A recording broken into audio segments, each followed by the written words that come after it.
Yes, yes, yes. Hello. Magluto tayo ng paksiw na bangos. Isa sa paborito kong ulam talaga tong isda na to. Masarap. At saka gustong-gusto ko talaga dito yung taba at saka yung ulo. Sarap talaga nun. Grabe. Ito yung lagi kong hinahanap na ulam. Niluluto ko muna siya talaga sa suka. Para kapit na kapit yung lasa sa bangus.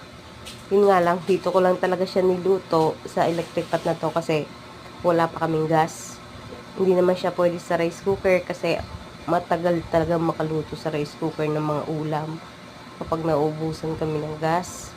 Buti na lang nakita ko talaga tong electric pot na to. Actually, kahit karne, ang bilis makaluto dito. Yun nga lang, maliit lang talaga. Kasyang-kasya lang yung isang buong bangus para sa paksiw. So, ito na lang muna.